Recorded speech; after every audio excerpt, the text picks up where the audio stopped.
स्वागत है आप सभी का आपके ऑनलाइन प्लेटफॉर्म एसएस क्लासेस में। सीटेट की कक्षाओं में कंटिन्यूअस आपकी क्लासेस मिल रही हैं। बीच में कुछ नहीं हो पाया, कुछ टेक्निकल इशू की वजह से।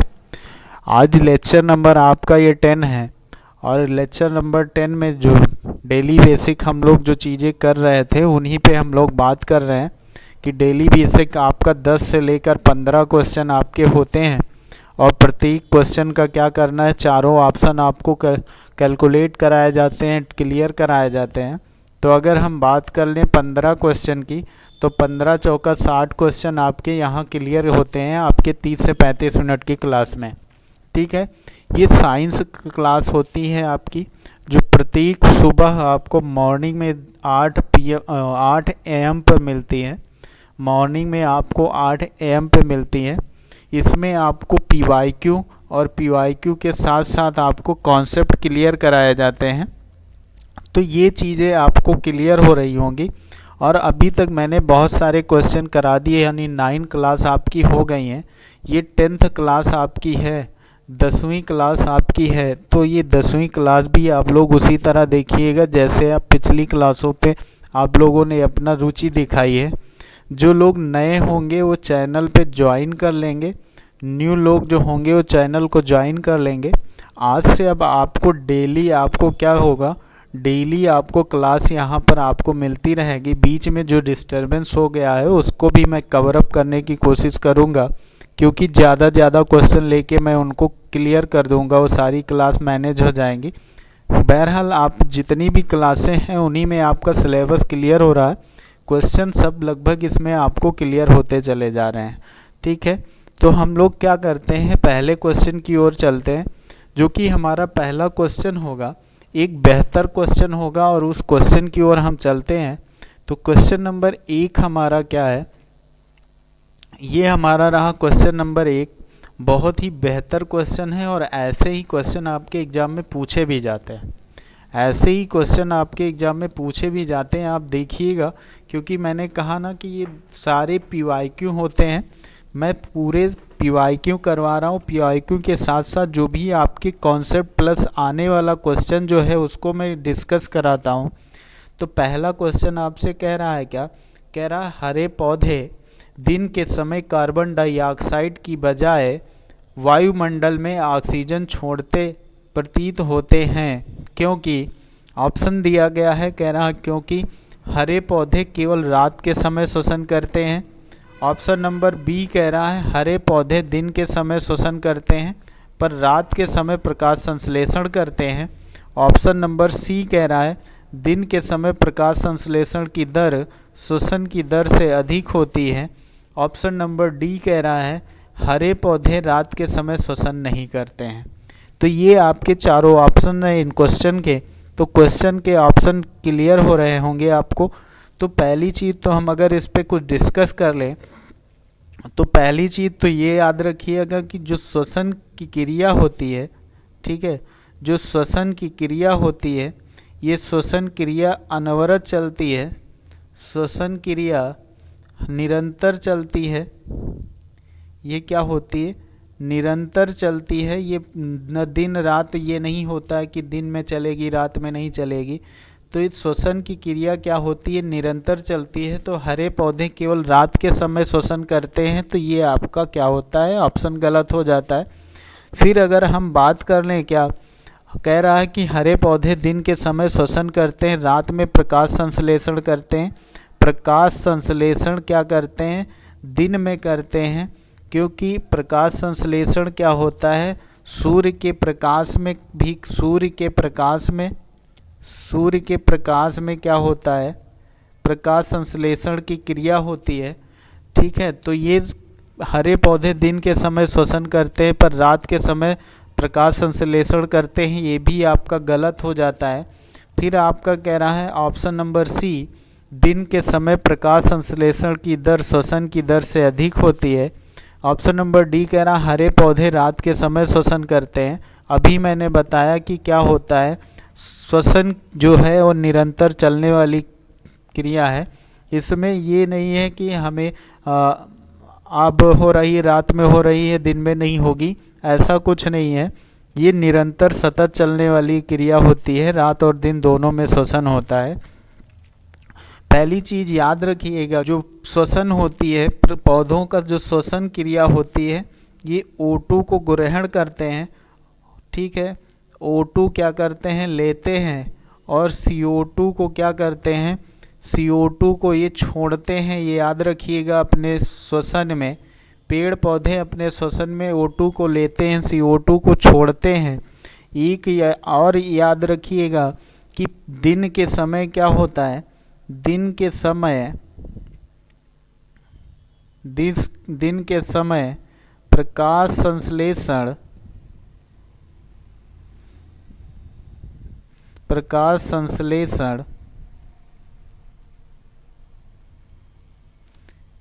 की क्रिया, प्रकाश संश्लेषण की क्रिया से ज़्यादा O2 निकलता है, यानी ऑक्सीजन निकलता है, ज़्यादा O2 बनती है, ठीक है, ज़्यादा O2 बनती है, जो श्वसन में इस्तेमाल हो जाती है, ठीक है, जो श्वसन में क्या होती है, इस्तेमाल हो जाती है, जो श्वसन में क्या होता है, श्वसन में इस्तेमाल होती है,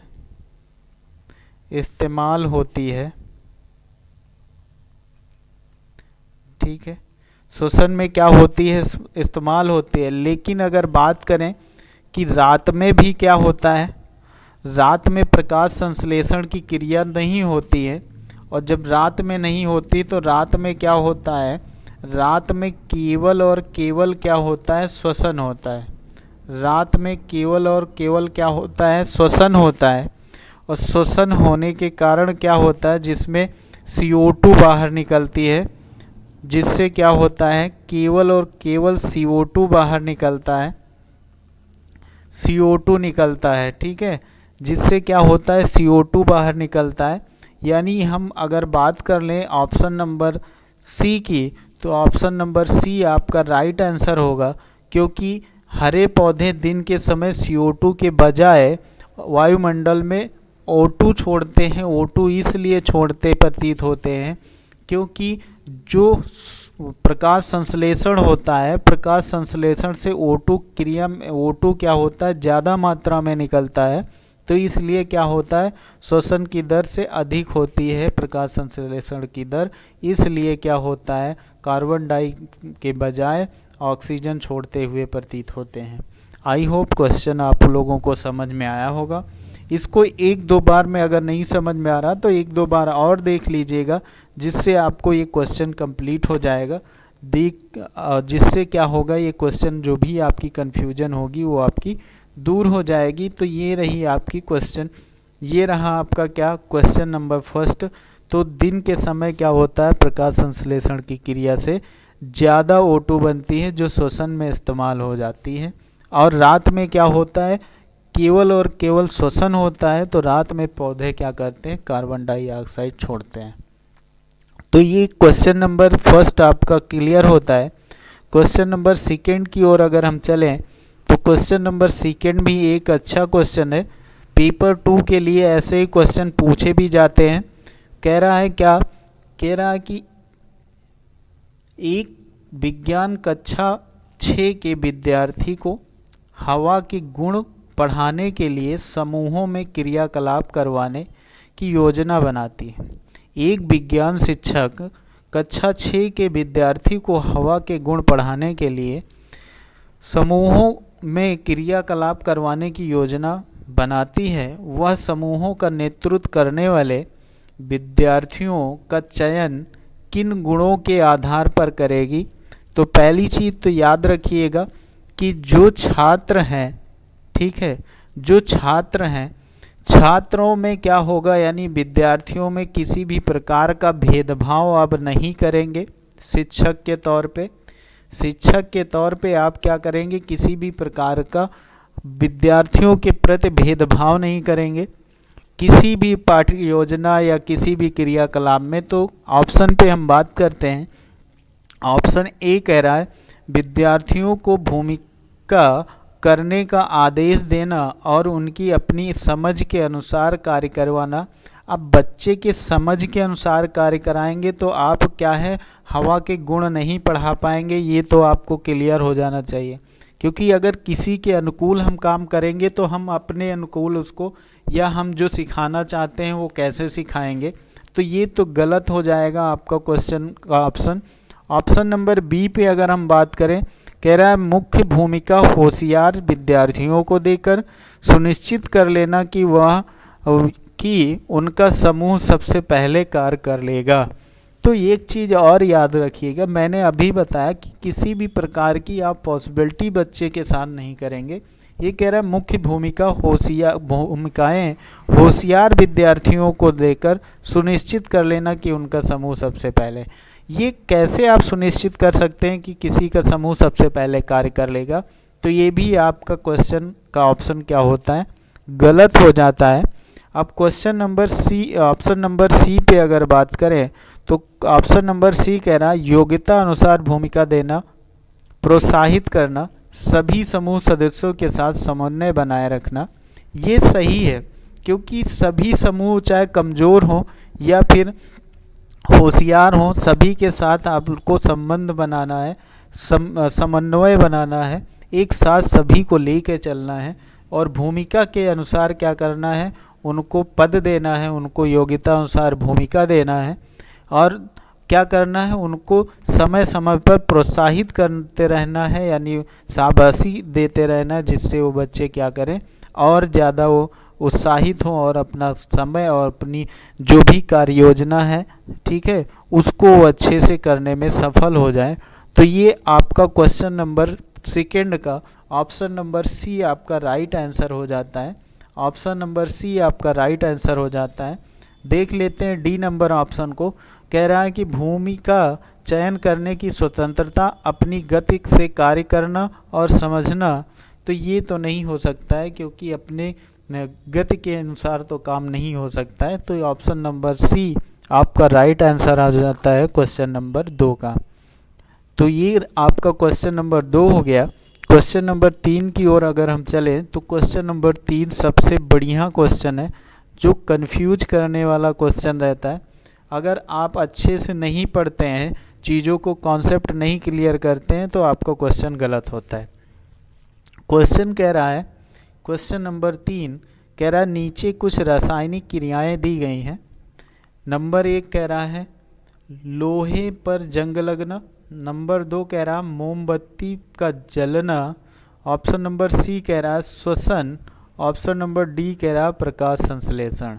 प्रकाश संश्लेषण के बारे में मैंने अभी आपको बताया। अब पहली चीज़ तो हम देख लेते हैं क्या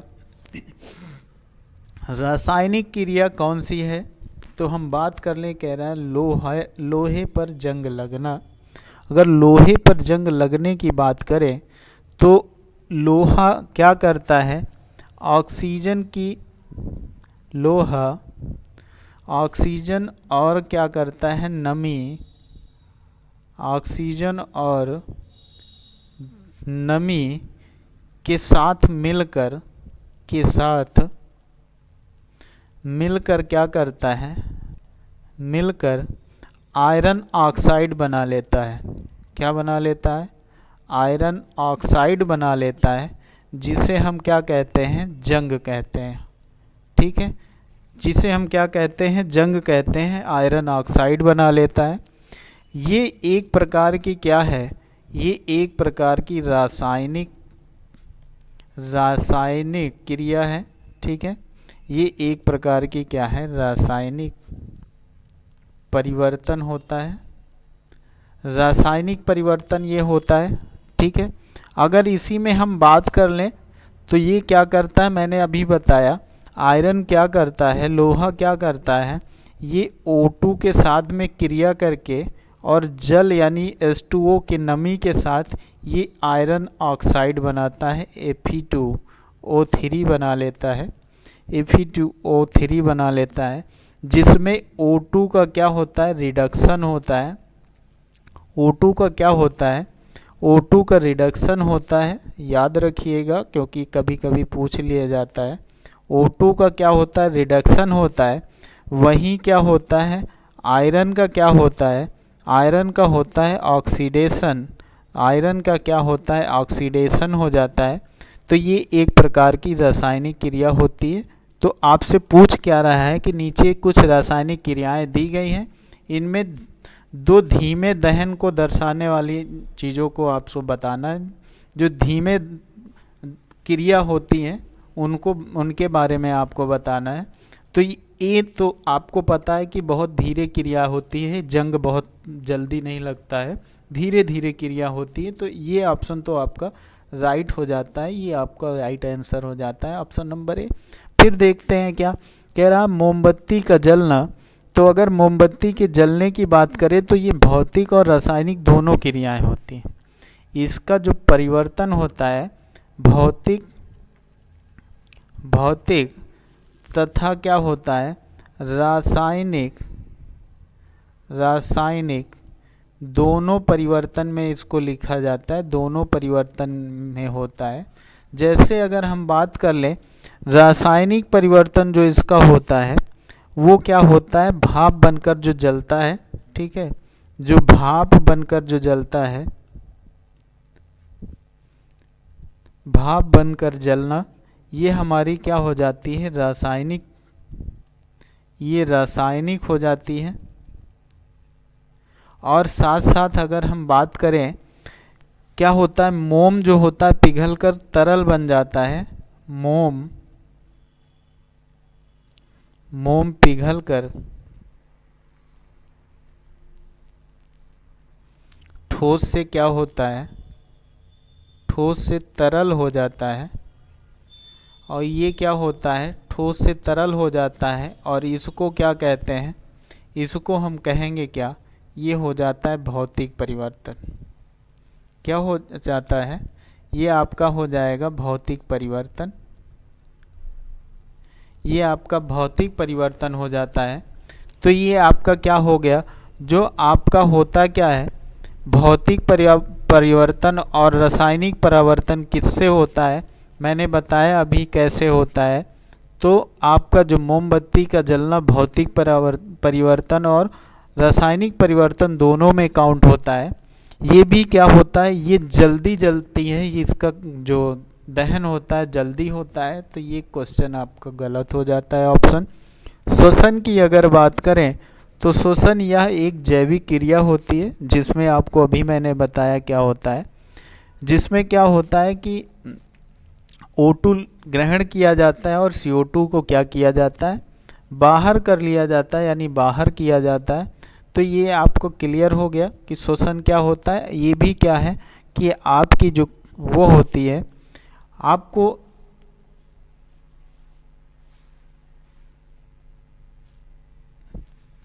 श्वसन जो है श्वसन भी क्या होता है, बहुत धीरे धीरे क्रिया होती है। तो ये भी आपका ऑप्शन सी आपका राइट आंसर हो जाता है। डी की बात करें तो डी में बात करें तो डी आपको पता है कि अभी मैंने बहुत डिटेल में इसको बताया है आपको, प्रकाश संश्लेषण। तो प्रकाश संश्लेषण के बारे में आप याद रखिएगा कि क्या होता है प्रकाश संश्लेषण। एक चीज़ हम यहाँ आपको बता दे रहे हैं कि जो आपकी प्रकाश संश्लेषण की क्रिया होती है, ये एक प्रकार की रेडॉक्स अपक्रिया होती है। क्या होती है, ये आपकी एक रेडॉक्स अपक्रिया होती है। ये क्वेश्चन पूछा जाता है, कई बार पूछा गया है। तो जो आपकी प्रकाश संश्लेषण की क्रिया होती है, ये आपकी रेडॉक्स अपक्रिया होती है। तो आपका ऑप्शन ए और सी राइट आंसर होता है। तो देखिए किस में है, ऑप्शन ए में कह रहा है डी और ए, ये तो नहीं होगा। ऑप्शन बी कह रहा है ए और सी, तो ये ए और सी आपका राइट आंसर हो जाता है। ए और सी आपका राइट आंसर हो जाता है। क्वेश्चन नंबर बी आपका राइट आंसर हो जाता है। तो ये 3 क्वेश्चन आपके कैसे रहे आप लोग ज़रूर बताइएगा, और आप लोग रिप्लाई ज़रूर किया करिए, जिससे हम क्या करें, अगर क्वेश्चन में कहीं आपको प्रॉब्लम हो रही है, कहीं और कोई दिक्कत आ रही, तो उनको सुधारा जा सके, और सुधारने के साथ साथ उनको और अच्छे से आपको डिटेल में कराया जा सके। तो अब हम चलते हैं क्वेश्चन नंबर किस पे, क्वेश्चन नंबर 4 की ओर। तो क्वेश्चन नंबर 4 आपका जो है ये रहा आपका क्वेश्चन नंबर 4। ऊष्मीय मान पूछ रहा है, ऊष्मीय मान का यूनिट पूछ रहा है। तो ऊष्मीय मान के यूनिट की अगर बात करें तो कह रहा है कि ऑप्शन नंबर ए कह रहा है जूल प्रति किलोग्राम होता है। ऑप्शन नंबर बी कह रहा है किलो कैलोरी प्रति किलोग्राम होता है। सी कह रहा है किलो जूल प्रति किलोग्राम होता है। ऑप्शन नंबर डी कह रहा है कैलोरी होता है। तो आपको पता होगा जो कैलोरी होता है ये ऊर्जा का मात्रक होता है। किसका मात्रक होता है? ये ऊर्जा का मात्रक है। किसका है? ऊर्जा का मात्रक है। फिर अगर हम बात करें, हमसे कह रहा है क्या, जो हमारा किलो जूल प्रति किलोग्राम है ये हमारा ऊष्मीय मान का मात्रक होता है। ऊष्मीय मान का मात्रक होता है। फिर अगर हम बात करें बी की, तो ये आपको पता है ये खाद्य पदार्थों की ऊर्जा का घनत्व होता है। खाद्य पदार्थों की ऊर्जा के घनत्व का मात्रक होता है। घनत्व का मात्रक होता है। फिर अगर बात कर लें ए नंबर की, तो ये विशिष्ट ऊष्मा का मात्रक होता है। ये विशिष्ट ऊष्मा का मात्रक होता है। तो ये आपके क्या रहे, चारों यूनिट आपके क्लियर हो जाते हैं, जिसमें से आपसे पूछ रहा है कि ऊष्मीय मान का कौन सा है। तो ऊष्मीय मान सी ऑप्शन आपका राइट आंसर हो जाता है कि ऊष्मीय मान का जो यूनिट होता है, एसआई इकाई होता है, एसआई मात्रक होता है, किलो जूल प्रति किलोग्राम होता है। ठीक, तो ये आपका चौथा क्वेश्चन डन हो जाता है। अब हम चलते हैं पांचवें क्वेश्चन की ओर। पांचवा क्वेश्चन, कई बार ऐसा क्वेश्चन मैंने आपको कराया, केवल एक बार इनको आप समझ लीजिए। आप लोग कर ही लिए होंगे क्वेश्चन देख के ही, लेकिन एक बार और इसको समझ लीजिए। पहली चीज़ तो आपको पता है कि हम क्या करते हैं, अगर हम क्षार को क्या करते हैं, कहीं पे किसी लिटमस पेपर पे डालते हैं, ठीक है, तो क्षार क्या करता है, क्षार क्या करता है, ये लाल क्या करता है, लाल लिटमस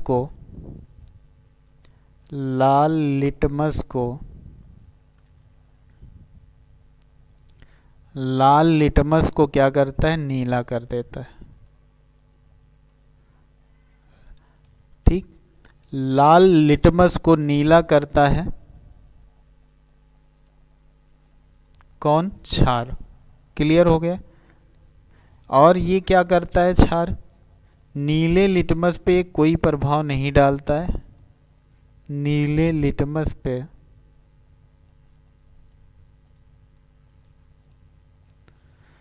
कोई प्रभाव नहीं पड़ता है।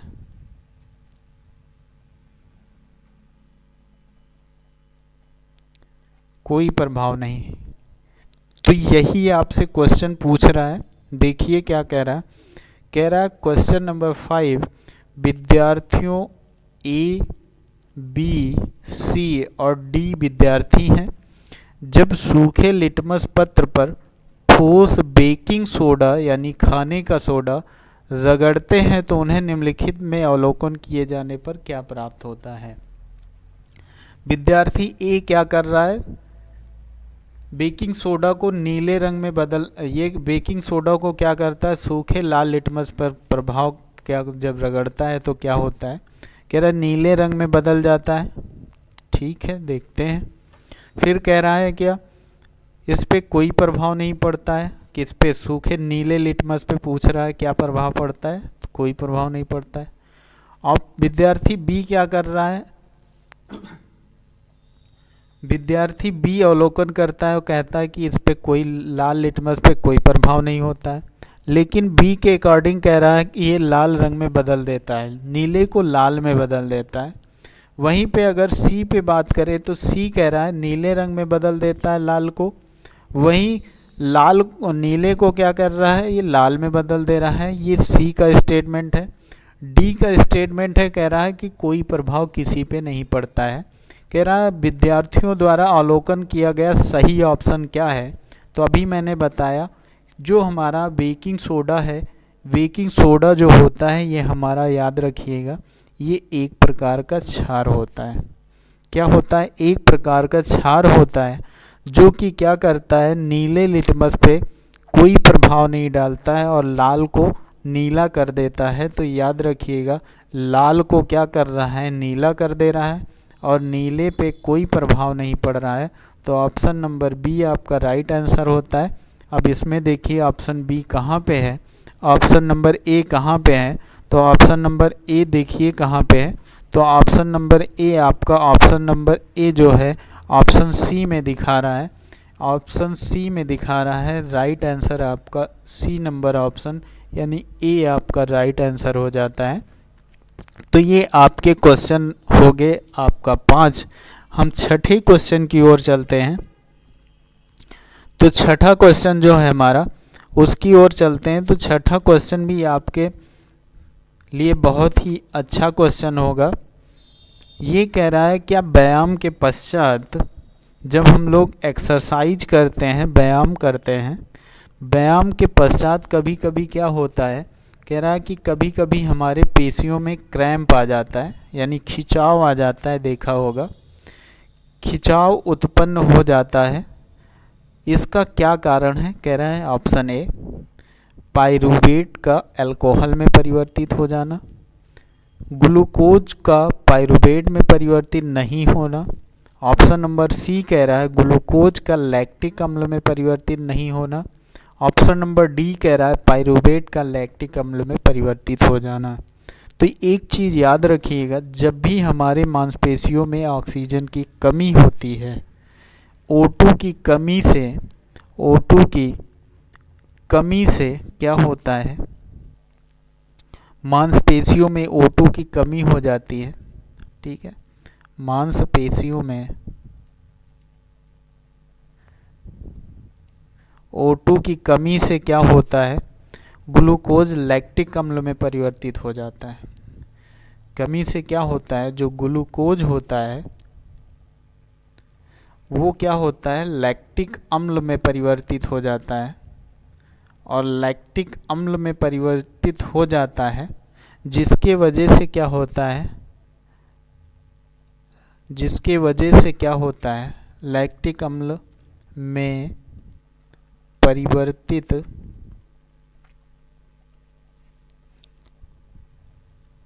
हो जाता है, जिसके वजह से क्या होता है, लैक्टिक अम्ल में परिवर्तित होने के बाद क्या होता है, हमारे जो मांसपेशियां होती हैं उसमें खिंचाव उत्पन्न होने लगता है और जो ग्लूकोज होता है, ठीक है, जो ग्लूकोज होता है ये पाइरूवेट ही होता है यानी ग्लूकोज के टूटने से पाइरूवेट बनता है।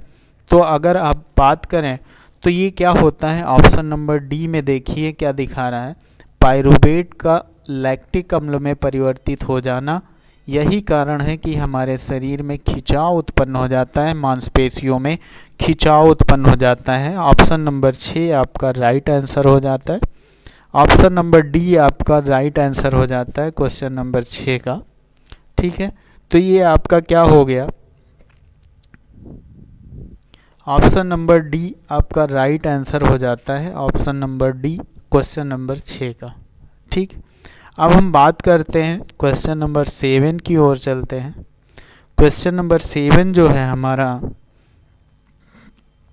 ये रहा, एक बल से है, एक न्यूमेरिकल टाइप में है, एक न्यूमेरिकल टाइप में है। क्वेश्चन नंबर 7 कह रहा है कि 5 किलोग्राम द्रव्यमान का कोई पिंड, 5 किलोग्राम का द्रव्यमान का कोई पिंड किसी चिकने घर्षण रहित क्षैतिज पृष्ठ 10 मीटर प्रति सेकंड के नियत वेग से फिसल रहा है। इस पिंड को इसी वेग से गति करने के लिए आवश्यक बल होगा।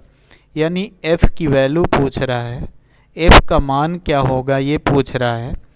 ठीक है, तो हमसे कह रहा है कि 5 किलोग्राम द्रव्यमान का कोई पिंड है, तो M की वैल्यू आपको पता है कि 5 किलोग्राम हो गई।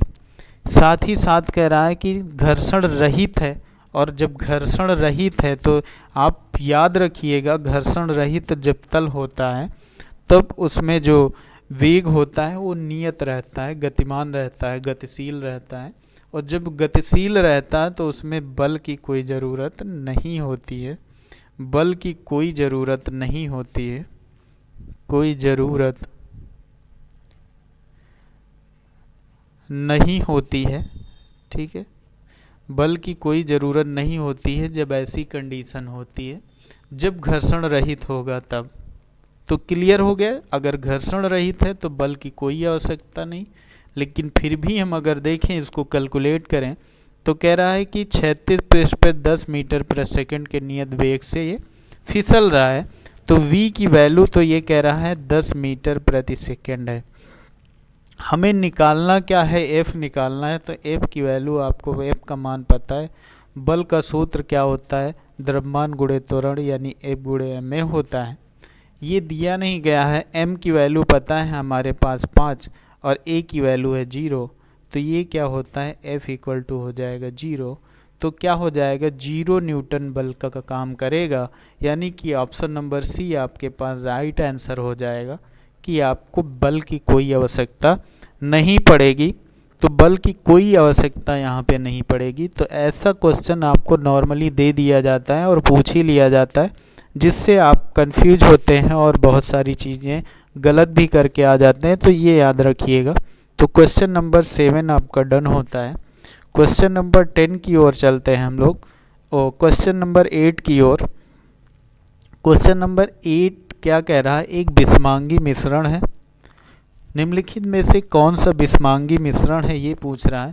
समांगी और विषमांगी मिश्रण आपको पता होंगे कि कौन कौन होते हैं। तो समांगी मिश्रण की अगर बात करें और विषमांगी मिश्रण की अगर बात करें, तो हम बात कर लें पहले किसकी, समांगी मिश्रण की। समांगी मिश्रण की, जिसमें क्या होता है, जो भी घटक होते हैं पूर्ण रूप से इसमें मिल जाते हैं। क्या होते हैं, जिसमें सभी अवयव क्या होते हैं, मिल जाते हैं। हम लिख सकते हैं जिसमें सभी अवयव पूर्ण रूप से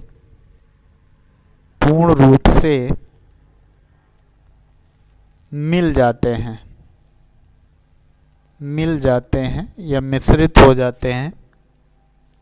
इनको हम क्या कहते हैं, समांगी मिश्रण कहते हैं। वहीं पे अगर हम बात कर लें किसकी, विषमांगी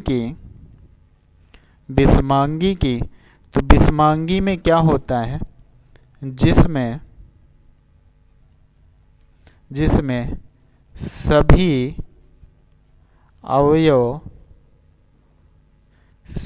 अवयव पूर्ण रूप से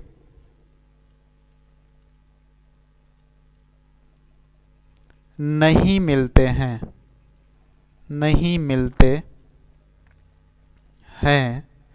ये क्या होते हैं, विषमांगी मिश्रण कहलाते हैं। अगर हम बात कर लें, पहला ऑप्शन दिया गया है, कह रहा है क्या कि विषमांगी मिश्रण ही हमसे पूछ रहा है। तो विषमांगी मिश्रण में हम बात कर लें किसकी, तो कह रहा है क्या, कह रहा है option number A, stainless steel कैसा मिश्रण है।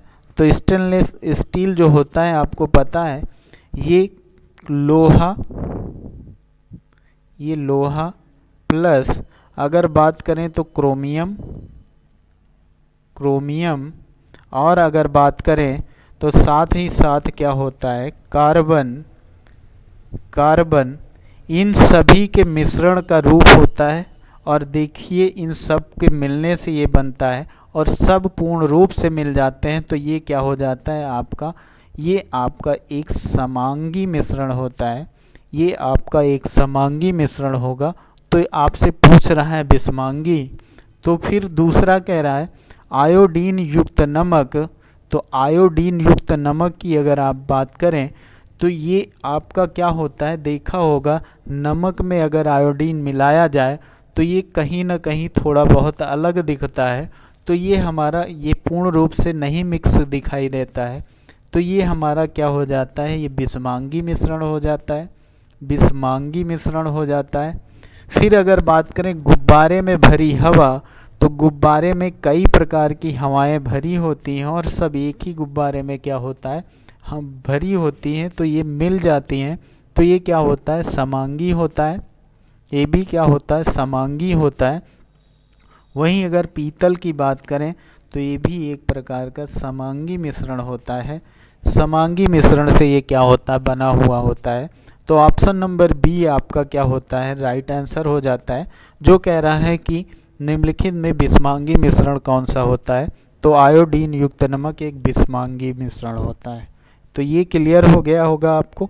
अगर साथ ही साथ अगर और बात कर लें जो समांगी और विषमांगी मिश्रण कौन कौन से होते हैं, तो समांगी मिश्रण की और की अगर बात करें तो आपको पता होगा कि हमारे पास जो नमक और पानी और चीनी का घोल अगर बात कर लें, जैसे हम क्या शरबत जो बनाते हैं, हम लोग क्या बनाते हैं, शरबत बनाते हैं, ये हमारा क्या होता है, समांगी मिश्रण होता है।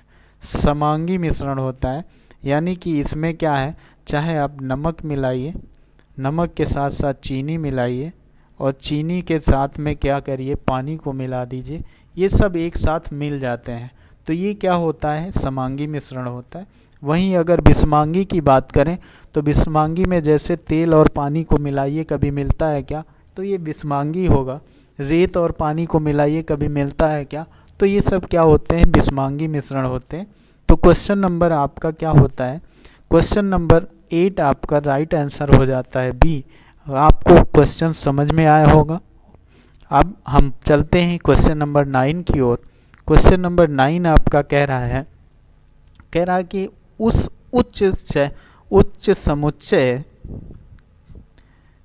कह रहा है उस उच्च समुच्चय की बात कर रहा है कि उस उच्च समुच्चय का चयन कीजिए जो किसी आवास के केवल जैविक अवयवों का निरूपण करते हैं। तो जैविक और अजैविक निवास स्थान के हिसाब से दो तरह होते हैं। निवास स्थान के दो घटक होते हैं, दो घटक होते हैं, एक जैविक और दूसरा क्या होता है, अजैविक होता है। एक जैविक और दूसरा क्या होता है, अजैविक होता है। वहीं पे अगर बात कर लें, जितने भी हमारे पारिस्थितिक तंत्र में सभी जीवित जीव या कभी जीवित रहे हो या जीवित हैं, वो सभी क्या होते हैं, वो हमारे सभी जैविक घटक में आते हैं। जीवित या कभी जीवित रहे हो या कभी भी जीवित रहे हो, वो क्या है, जीवित रहे हों, वो क्या होते हैं, जैविक घटक होते हैं। जैसे अगर हम बात कर ले, जितने भी हमारे क्या होते हैं, उत्पादक होते हैं, जितने भी हमारे क्या होते हैं, उपभोक्ता होते हैं, जितने भी हमारे उपभोक्ता होते हैं, और जितने भी हम बात कर ले अपघटक होते हैं, जितने भी अपघटक होते हैं, ये सब हमारे क्या होते हैं, हमारे जैविक घटक होते हैं। जैसे उपभोक्ता में आपको पता है जानवर मनुष्य आ जाता है,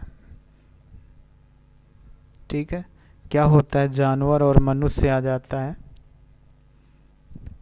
फिर अगर हम बात कर ले अपघटक की, तो जानते हैं जैसे बैक्टीरिया वगैरह, कवक वगैरह आ जाते हैं। उत्पादक में जैसे आपको पेड़ पौधे हैं, ठीक है, आपको पता होगा पेड़ पौधे हो जाते हैं, पेड़ पौधे हो जाते हैं। तो ये आपका क्या हो जाता है, जैविक घटक। तो जैविक घटक अगर बात करें तो कह रहा है बालू। तो अभी मैंने बताया जैविक घटक में क्या होता है, तो बालू तो हो नहीं सकता जब बालू नहीं, ठीक है, ठीक है। तो ये कचुआ, केकड़ा, चट्टाने भी नहीं। तो फिर कह रहा है दूसरा ऑप्शन नंबर बी कह रहा है कीट, मेढक, मछली, जलीय पादप, ये बिल्कुल हो सकते हैं। फिर कह रहा है बाघ, हरिण, घास, मृदा, मृदा नहीं हो सकती। फिर कह रहा है कीट, जल, जलीय मछली, तो जल नहीं है क्योंकि ये बता रहा है इसमें। तो ये आपका बी नंबर ऑप्शन आपका राइट आंसर हो जाता है। आंसर हो जाता है B number right answer question number 9 का। तो बी कीट, मेढक, मछली और जलीय पादप आपका राइट आंसर हो जाता है जैविक अवयवों का। अब हम चलते हैं क्या क्वेश्चन नंबर 10 की ओर। और आज का क्वेश्चन अंतिम क्वेश्चन होगा क्योंकि काफ़ी लंबी वीडियो हो जाएगी आपकी, ठीक है। तो आपकी काफ़ी लंबी वीडियो हो जाएगी क्योंकि आधे घंटे से ऊपर हो रहा है। तो ये क्या हो जा रहा है, वैज्ञानिक विधि के लिए क्वेश्चन नंबर 10 देखिए।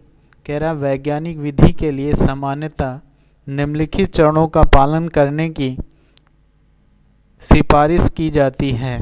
नंबर 1 कह रहा है ये चरण आपके क्या हैं, उचित क्रम में इन्हें मिलाइए। ये चरण दिए गए हैं। कह रहा है पहले चरण में परिकल्पना का परीक्षण किया जाता है। दूसरे चरण में कह रहा है परिकल्पना बनाना। तीसरे में कह रहा है समस्या की पहचान करना। चौथे में कह रहा है क्या, आंकड़ों को एकत्र करना। पांचवें में कह रहा है निष्कर्ष निकालना। तो आपको पता होगा परिकल्पना का परीक्षण, परिकल्पना बनाना, समस्या की पहचान करना, आंकड़ों को एकत्रित करना, निष्कर्ष निकालना। तो सबसे पहले हम क्या करते हैं, सभी किसी भी चीज़ में समस्या को पहचानते हैं, समस्या को पहचानते हैं। तो समस्या को पहचानते हैं तो सबसे पहले ऑप्शन नंबर सी आपका पहला हो जाएगा। तो मतलब 3 देखिए कहाँ पे है, 3 पहले आना चाहिए तो 3 यहाँ पहले नहीं, ये कट कर दीजिए। 3 यहाँ पहले नहीं है, ये कट कर दीजिए, ठीक है। फिर आप देखिए 3 दोनों में है तो इनको रोकिए। अभी 3 दोनों में है तो इनको रोक सकते हैं आप क्योंकि इनको देखना है, ठीक है। नीचे 2 ऑप्शन हैं, ये आपके रहे 2 ऑप्शन, तो 3 आपके क्या हो गए, ये दिख रहे होंगे। अब ये 3 दोनों में है तो इनको आपको रोकना है। अब ये कह रहा है क्या, फिर समस्या पहचान के बाद आपको क्या होना चाहिए, परिकल्पना बनाना चाहिए। उनको समस्या को निराकरण करने के लिए परिकल्पना बनाना चाहिए। तो ऑप्शन नंबर बी आपका क्या हो जाता है सेकेंड ऑप्शन पे। तो 2 देखिए कहाँ पे आ रहा है, तो 2 यहाँ पे आ रहा है, तो ये तो हो जा रहा है, तो ये भी कैंसिल। तो आप डायरेक्ट ही आंसर ऐसे ही मैच करेंगे, एक एक मिला के आप देखिएगा, जिससे पूरा आपको करने में प्रॉब्लम होगी और ऐसे क्वेश्चन आपके गलत होने की संभावना ज़्यादा होती है। और जिस हिसाब से मैं बता रहा हूँ एलिमिनेट करके, इससे जल्दी आपको कई क्वेश्चन आप समय बचा सकते हैं और कई क्वेश्चन इसके अलावा कर सकते हैं।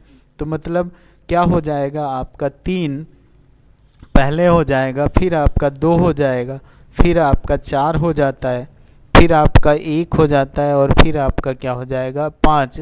यानी डी नंबर ऑप्शन आपका राइट आंसर हो जाएगा वैज्ञानिक परीक्षण के लिए। इन क्रम में हम क्या करते हैं, इन चरणों में हम इनको समायोजित करेंगे। तो ये आपके 10 क्वेश्चन रहे। आप जो भी क्वेश्चन आपको कराए गए बहुत ही हेल्पफुल क्वेश्चन है, बहुत ही इम्पोर्टेंट क्वेश्चन है। ऐसे ही क्वेश्चन आपको घुमाने फिराने वाले सीटेट में ऐसे ही क्वेश्चन आते हैं। तो आप इन चीज़ों को देखते रहिएगा आप, और अगली जो क्लास होगी वो आपकी कंटिन्यू रहेगी। अब जो भी बीच में डिस्टर्बेंस रही वो अब नहीं होगी, अब आपकी क्लास जो होगी वो कंटिन्यू रहेगी। और कंटिन्यू साइंस तो रहेगी ही, साइंस तो रहेगी ही, साथ ही साथ क्या होगा, अब आपका जो आपका पेपर 2 का मैथ्स है, मैथ्स भी आपको हम क्या करेंगे, इसी तरह आपको सॉल्व कराते हुए स्टार्ट करते हैं कल से मैथ की क्लासेस भी, ठीक है। कुछ आपको पॉइंट, कुछ आपको क्या है, कुछ आपको यहाँ से हम मैथ के भी क्वेश्चन PYQ के साथ साथ उनका बेसिक आपको कंप्लीट कराना शुरू करते हैं, क्योंकि अब आपके पास बहुत कम समय बचा हुआ है और उस कम समय में आपको इनको क्लियर कराना है।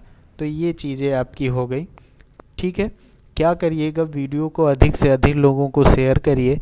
जितना आप लोग अधिक से अधिक लोगों को शेयर करेंगे, जितने लोगों तक पहुंचाएंगे, उतना और एनर्जी से हम वर्क करके आपको अच्छे से अच्छे चीज़ों को तैयार कराना शुरू करेंगे, और कर ही रहे हैं। ठीक है, तो कल से आपकी मैथ और साइंस दोनों मिलेगी आपको। ठीक है, तब तक के लिए आप लोग इस वीडियो को देखिए और ज़्यादा से ज़्यादा लोगों को शेयर करिए। Thank you.